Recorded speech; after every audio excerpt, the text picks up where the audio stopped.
Is it recording? There we go. Okay, this is Bill and Ellen from Pennsylvania, and we're talking to them about. We're talking about overhead projectors and your new design for an electronic overhead projector. And in higher education, particularly vocational industrial education, here at Penn State University, I encourage classroom teachers who taught occupational skills to use the overhead projector because it was a way to take a concentrated object and show it to a large group and use it as a point of explanation, question and Q&A, question and answers. And one of the things that I know in all of education, it's important for your students to stay with you. So when you can concentrate in the use of a teaching device and have your students not have to keep switching back and forth and can look at what you want them to see. And it sounds to me like your project will allow me to point exactly at what I want you to see. So you're saying to focus them on one thing at a time. One thing at a time, right. And three-dimensional objects oftentimes are hard to get into a two-dimensional device like a computer, but with an overhead projector, you can take a brick, you can take a silicon device, you can take a receiver, you can take a drawing, and show it simultaneously to 100 or as many students as you can imagine. So either in my house or probably one of the newest delivery systems or newer delivery systems is people studying now at home and doing it via the internet. And it sounds to me that it's one way that if I need to show something that has substance to it, it'd be a lovely way to integrate it into streaming. Remote education. Remote education. You know, Chuck could do that. Our son-in-law is a graphic designer, and he's teaching graphics online. Yep. And he could... On the how-tos? Yeah, absolutely. he could put it on with pen and ink and color? Yep. Or whatever, yes. Yeah, in fact, I'll be very interested in showing this to him. Oh, very good. Having him look at it.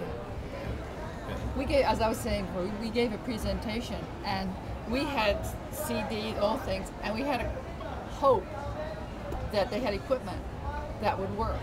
If we had it on our computer and had that thing, we could just go and show it as long as there was a screen. Yeah, you're self-contained. Yeah. Sure. Yes. Instead of having to have all these people have to come and say, well, now you push this, this, and this, and connect this. So that sounds very useful. So as long as it's easy to use and self-contained. Ease, reliable. That's a real word in any tool.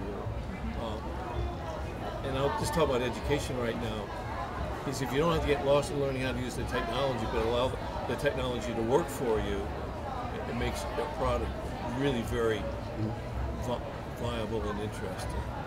And to people who don't want to become technologists, but just want to deport their specialty.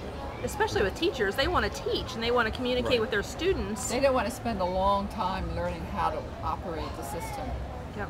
You know, my daughter and son-in-law that do distance education, they had to go to school to learn how to use the program to interact with their students online. Your product makes me think of the comment is where a teacher says, well, let me show you.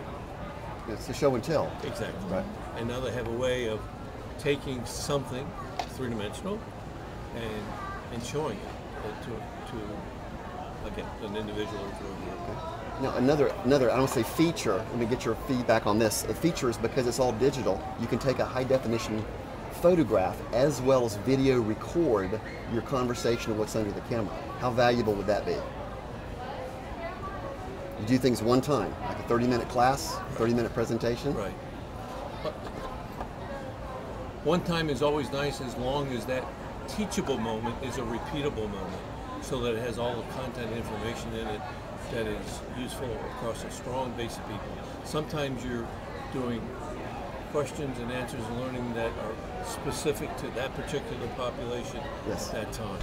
So it has great use as long as it is the information that you want to present again and again and again. So many times when you're teaching, particularly skills that require manipulative intervention, you're trying to demonstrate and show it, and you accommodate in your presentation to the population that you may be talking to at that moment. Yes, it's unique. It's specialized and personal. Okay. That's helpful. Thank you. You bet.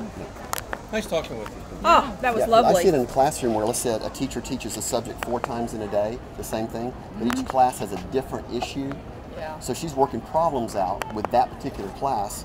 She records it, and a week later, or a couple hours later, the students can go back and review their session when they saw their work absolutely. being done. Number 2 is different. Number 3, number 4. All right, I don't know how to turn it off. Your product is